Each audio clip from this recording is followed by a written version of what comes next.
Bonjour Marie-Éléonore. Bonjour. Ben,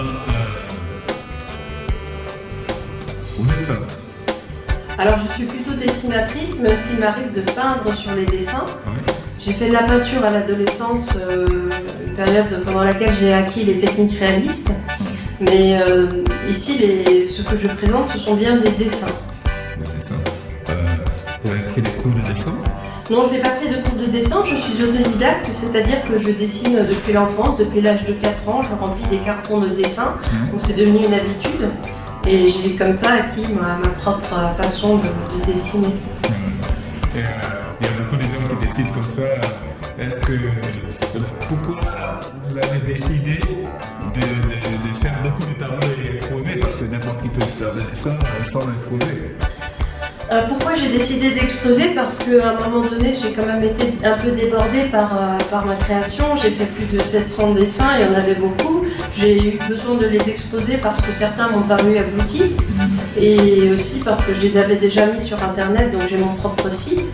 Mais je m'étais dit que ce qui était intéressant, c'était d'entrer en contact avec le public, d'être réellement confronté à un regard et de voir si le regard que je jetais moi sur ces dessins correspondait plus ou moins à ce que les autres ressentaient. Qu'est-ce que cela faisait aux autres qui étaient en face de ces dessins? Qu'est-ce qu'ils pouvaient me renvoyer, me conseiller? Donc être à l'écoute de ce public. Ouais. Je regarde un peu. Est-ce que mon thème c'est un peu varié, mon thème? C'est très varié, hein. Il n'y a pas deux thèmes. Je pourrais dire que j'essaie de dessiner des choses auxquelles je suis sensible de façon générale. Il y a des dessins qui sont complètement surréalistes, on pourrait dire que qu'est-ce que ça veut dire? Ça ne veut rien dire, c'est du pur imaginaire. Et bien parfois je me suis complètement laissée guider par le dessin, quand j'étais envahie par des sensations d'une intense tristesse. J'avais besoin de me confier comme ça complètement, de me laisser aller au gré du stylo. Et puis parfois c'est un exutoire, c'est une façon de représenter ma vie quotidienne, de représenter des sujets d'actualité qui me tiennent à cœur. Donc c'est la vie intérieure, c'est la vie personnelle, mais c'est aussi la vie de la société. Il y a un peu tout ça qui est mélangé, c'est la façon dont je me sens sollicitée en fait par le monde, qui m'engage, qui m'oblige à dessiner. D'accord. À travers tout ça, qu'est-ce que vous voulez dire à tous ceux qui découvrent tout ce que vous faites en peinture? Quel message vous voulez passer?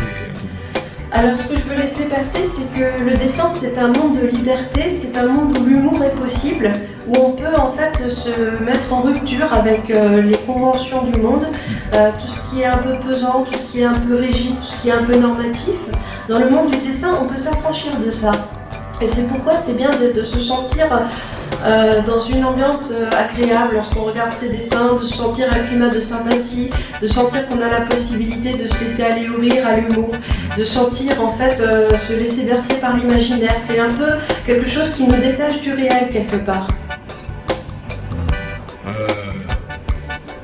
Pour ma dernière intervention, qu'est-ce que vous aimeriez que le public retienne de vous? Donc ça c'est une grande question, je ne peux pas forcer le public à penser quelque chose de moi.